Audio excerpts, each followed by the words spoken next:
Students, please subscribe my channel for easy economics and press bell icon for latest videos and share with your friends and relatives. Hello, good morning all of students. आज हम आपके 12th का economics का new syllabus start करने जा रहे हैं और आप लोगों को जैसा कि पता है नोट्स भेजते हुए काफी दिन हो चुके हैं। नोट्स आपके सामने आ रहे हैं। मैं कुछ चीजें आपको शेयर करना चाहता हूं कि अपन कैसे किस हिसाब से नोट्स को प्रिपेयर कर रहे हैं और कैसे हमारी क्या सिचुएशंस हैं। देखिए आपके सामने स्क्रीन पर एक बुक की इमेज दिखा रहा हूं मैं आपको।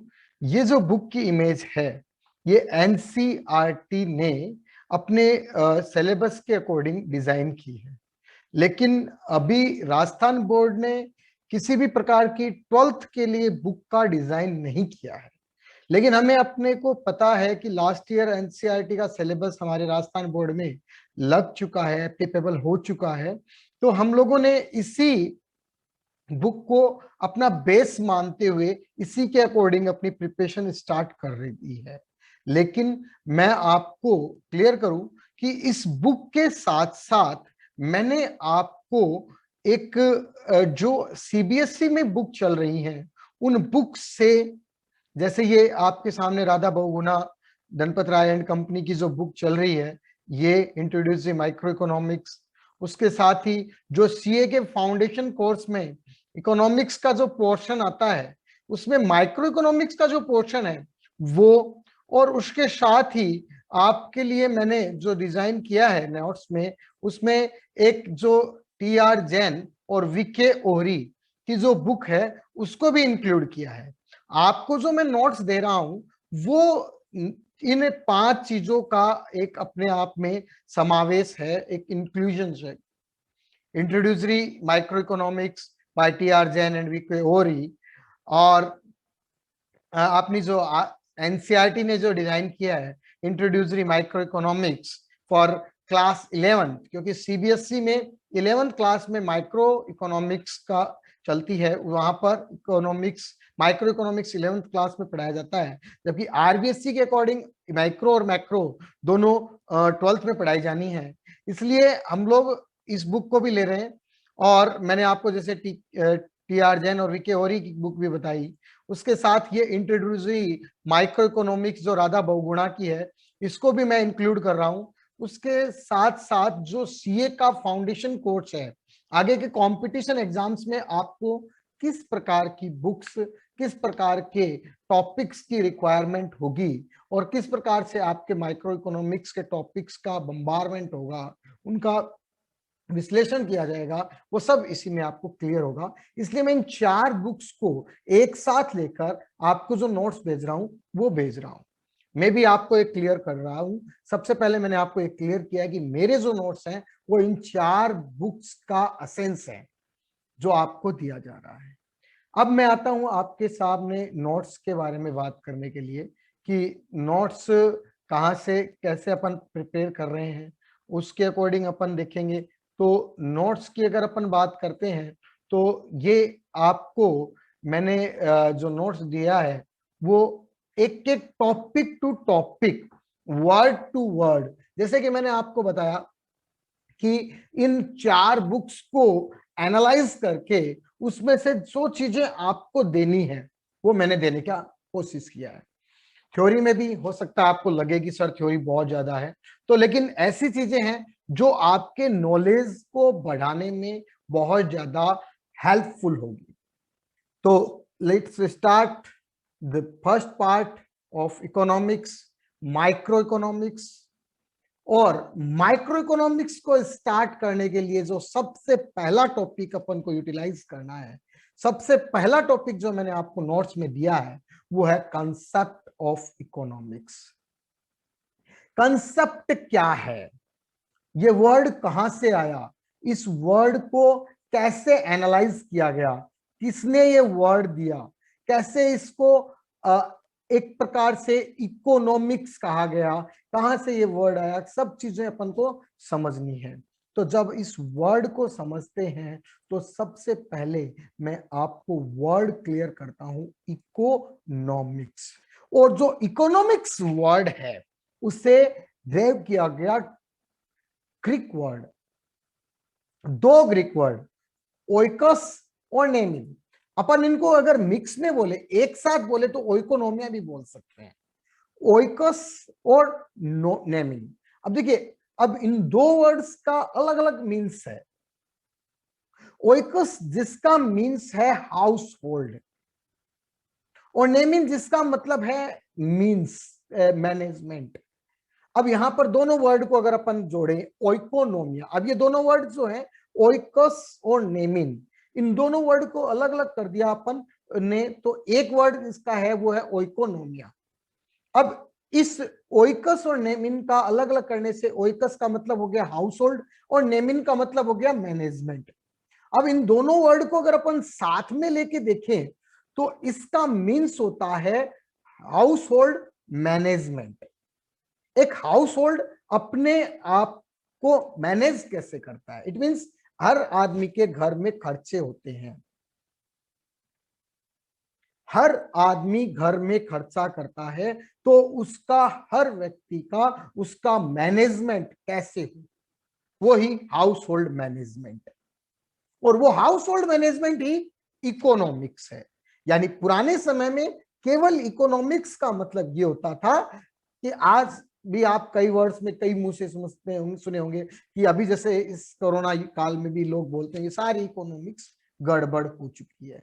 तो इकोनॉमिक्स का मतलब क्या है, हर आदमी का अपने इकोनॉमिक मतलब पैसे से और अपने मैनेजमेंट से। तो पुराने समय में इकोनॉमिक्स वर्ड को जो यूटिलाइज किया जाता था वो हाउस होल्ड मैनेजमेंट के रूप में किया जाता था। So I hope you are understand about this point.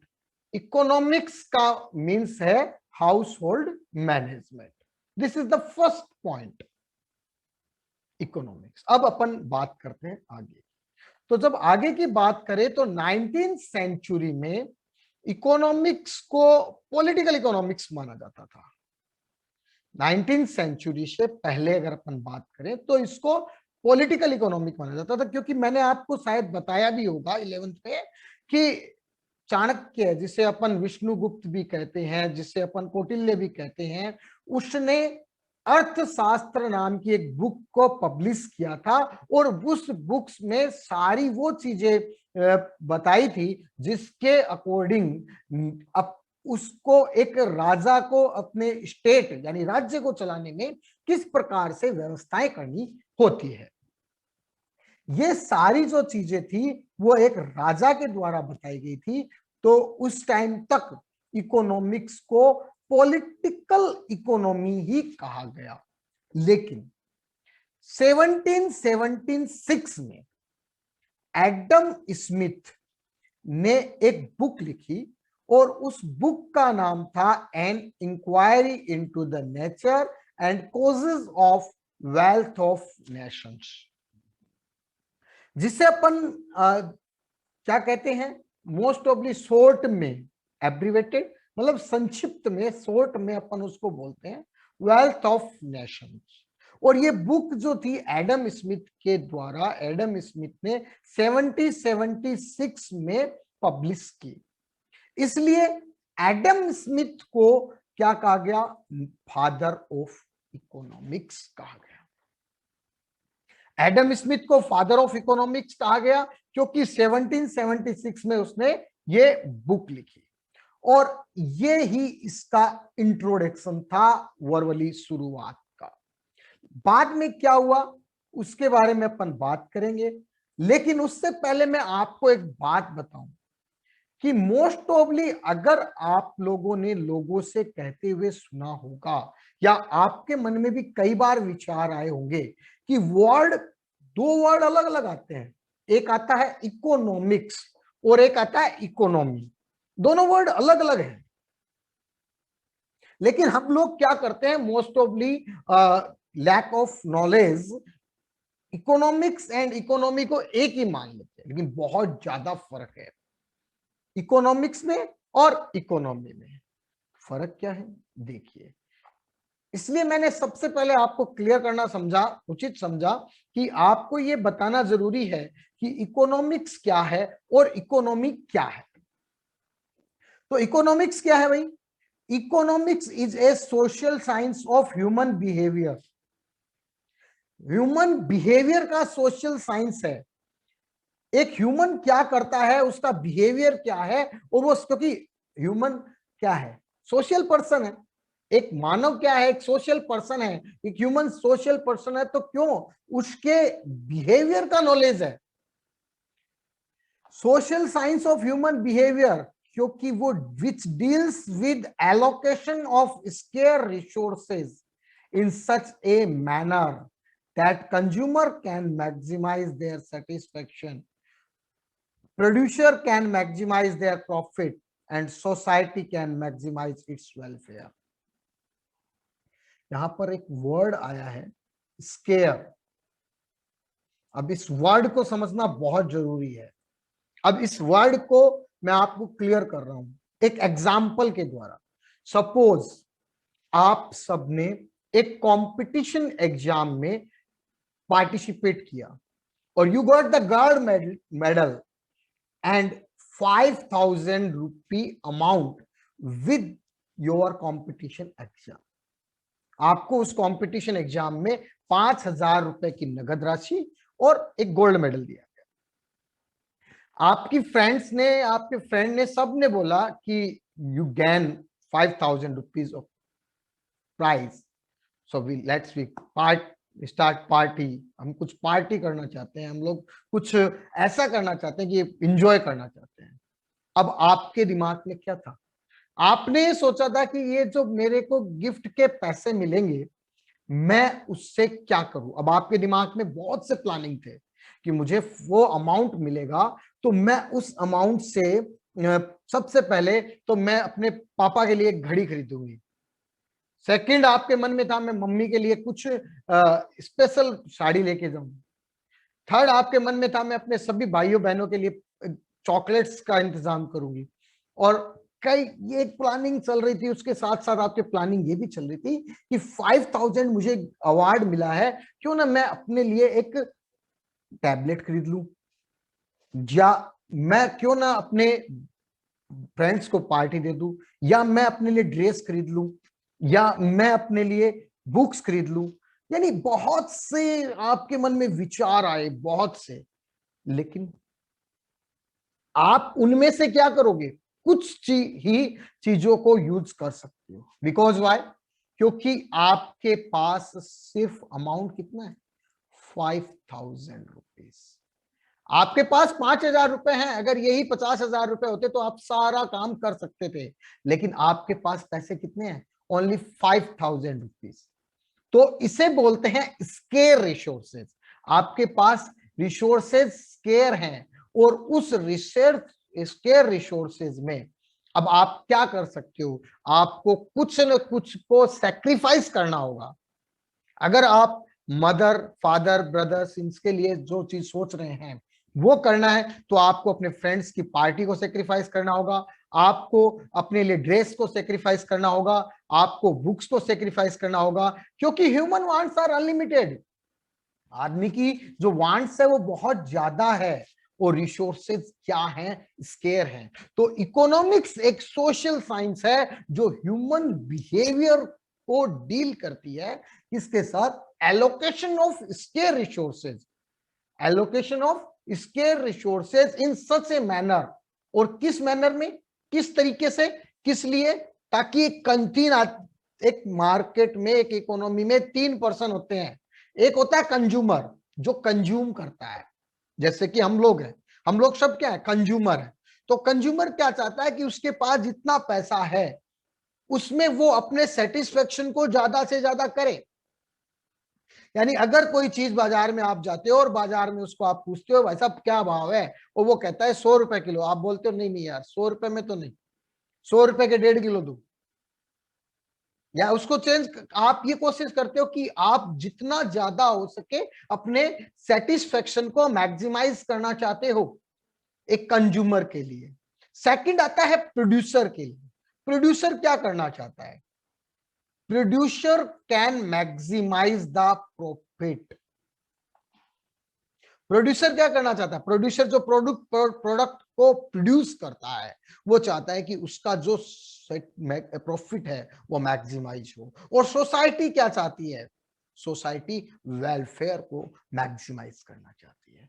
तो इकोनॉमिक्स क्या है? एक सोशल साइंस है जो ह्यूमन बिहेवियर को डील करवाता है किसके साथ?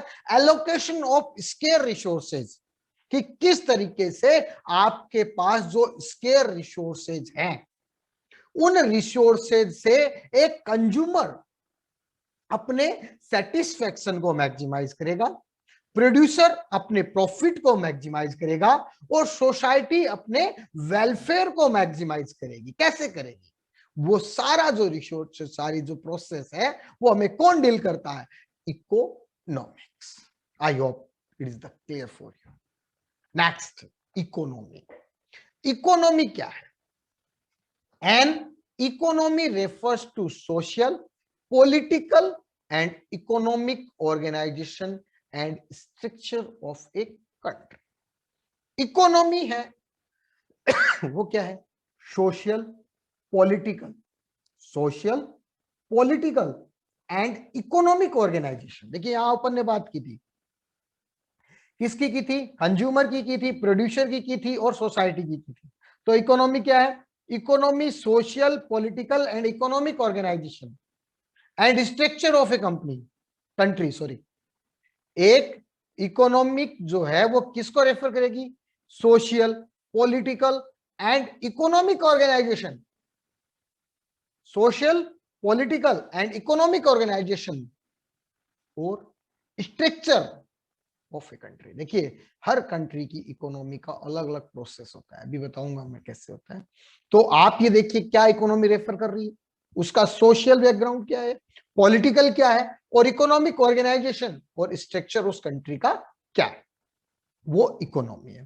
थोड़ा सा और इसको मैं डिफाइन कर रहा हूं।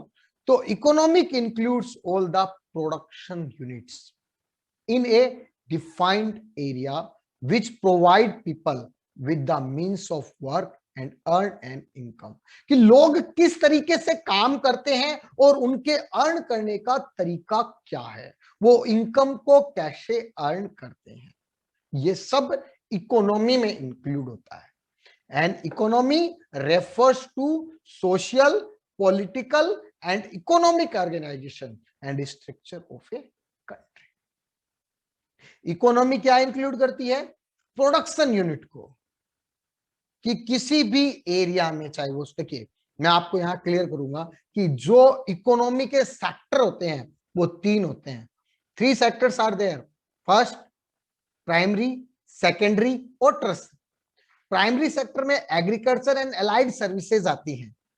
सेकेंडरी सेक्टर में अगर अपन बात करते हैं तो मैन्युफैक्चरिंग एंड मैन्युफैक्चर्ड प्रोसेस आता है। जो प्रोसेस जिसमें मैन्युफैक्चरिंग होती है वो सारा सेकेंडरी सेक्टर में आता है। और थर्ड सेक्टर, टर्सरी सेक्टर में सर्विस सेक्टर आता है। तो यहां पर क्या होता है कि इकोनॉमी में इंक्लूड किया जाता है production units in A defined area and which provide people with the means of work and earn an income. कैसे इनकम को अर्न कर रहा है। उसके बाद में अपन देखते हैं कि अगर अपन इसको देखें तो there are basically 3 types of economy. Basically अगर अपन देखें तो इकोनॉमी के टाइप्स 3 है। वही बात मैंने आपको बताई थी, कैपिटलिस्ट, सोशलिस्ट और मिक्स्ड।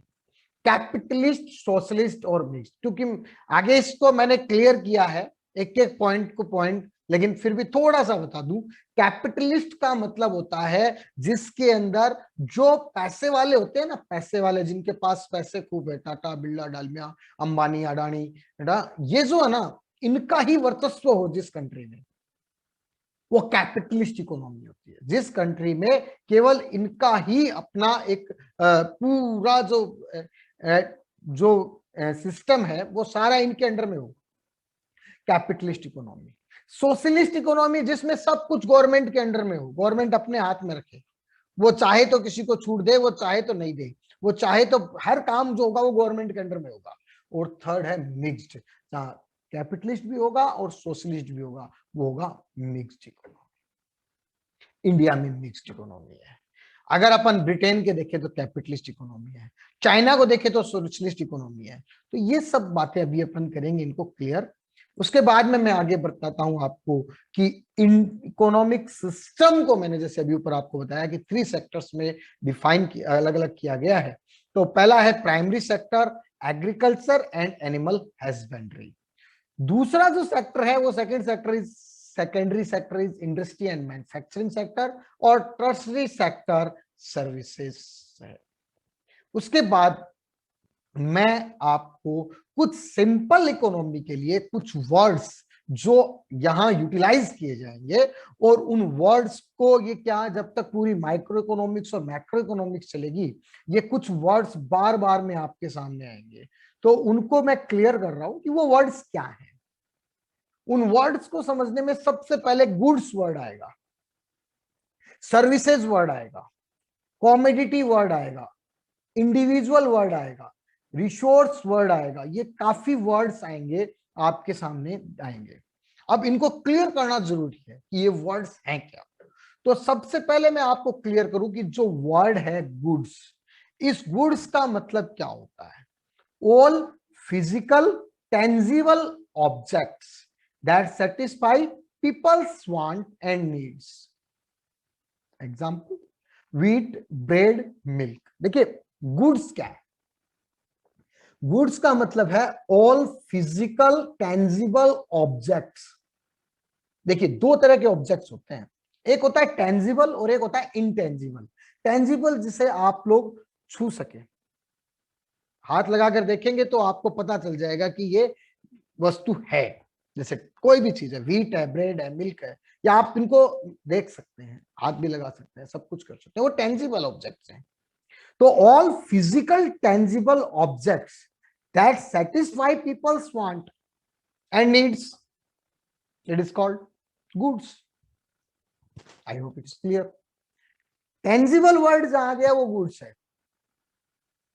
तो फिर सर्विसेज, सर्विसेज इंटेंजिबल है साहब।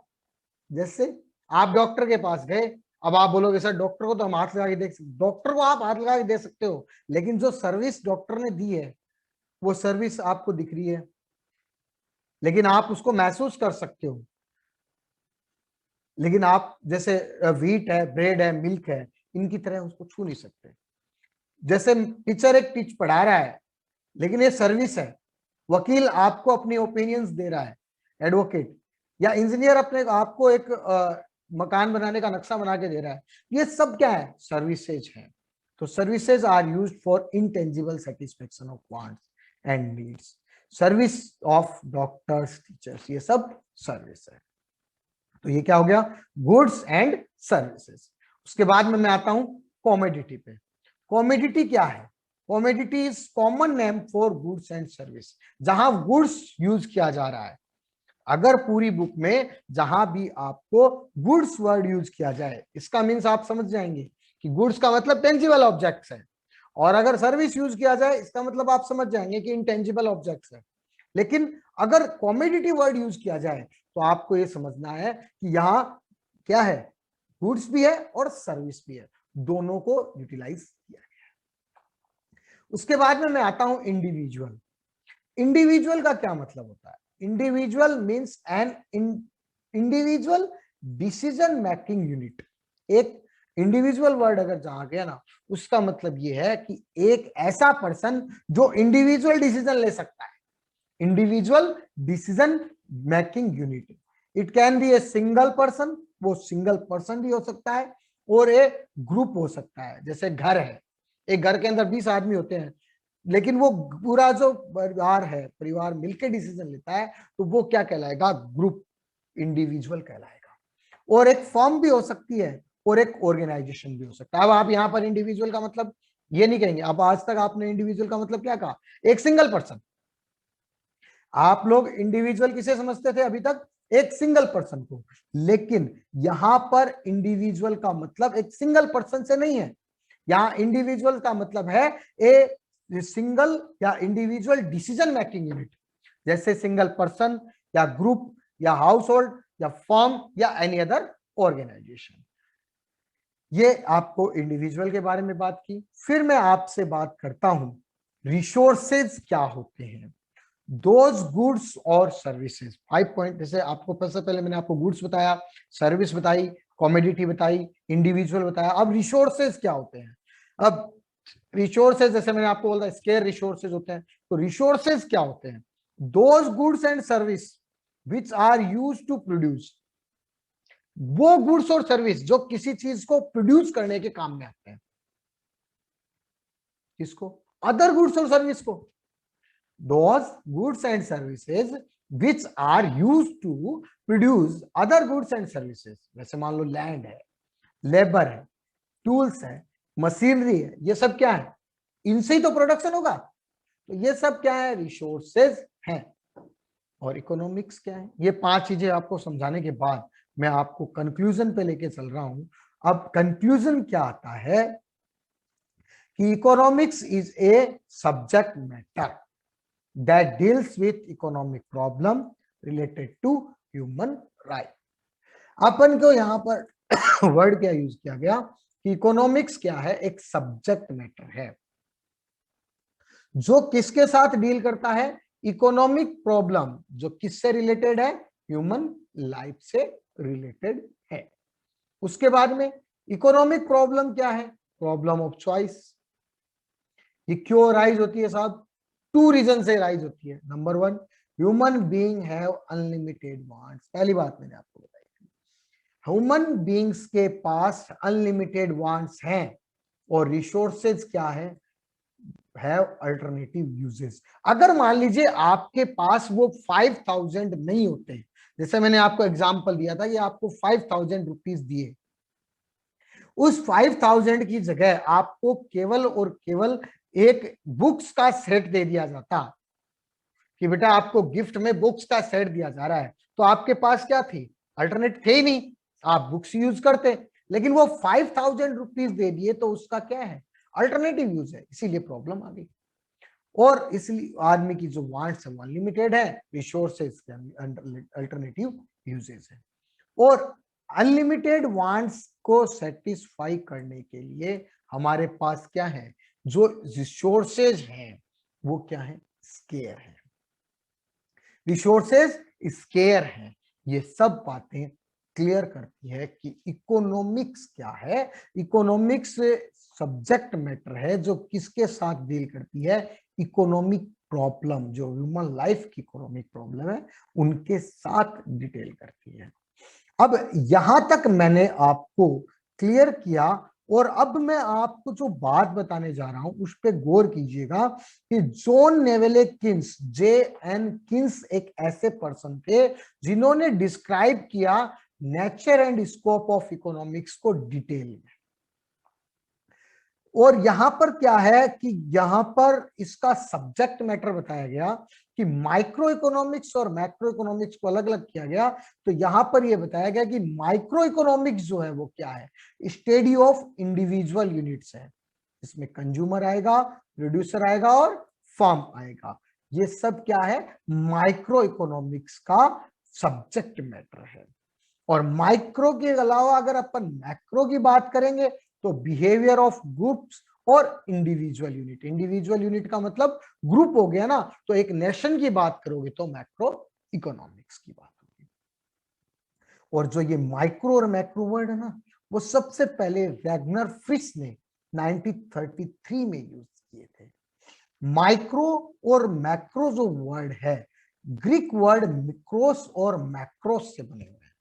और मिक्रोस का मतलब होता है स्मॉल, यानी माइक्रो जो है ना, जो कि वर्ड बना है मिक्रोस से, तो इसका मतलब होता है स्मॉल, और मैक्रो यानी मैक्रोस का वर्ड होता है लार्ज।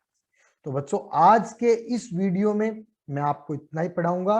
कल जो नेक्स्ट वीडियो आएगा उसमें अपन आगे का बात करेंगे। इसमें किसी भी प्रकार का कोई भी आपको इश्यूज होता है कि सर हमें ये समझ में नहीं आया या इस वर्ड को, इस लाइन को दोबारा क्लियर कीजिए, आप कभी भी मुझे कॉल करके या मैसेज के थ्रू कभी भी पूछ सकते हैं। मैं चाहता हूं कि जो नोट्स आपको भेजे जा रहे हैं वो नोट्स आपके क्लियर हों, यहां तक कि आपके टॉपिक्स भी क्लियर होते जाएं। कोई भी प्रॉब्लम हो अपन इस प्रॉब्लम्स को तुरंत सॉल्व करेंगे और हम लोग इसे अच्छे से तैयार करेंगे और सीरियसली होके पढ़ाई पे भी ध्यान देंगे। ओके, बी सेफ, बाय बच्चों।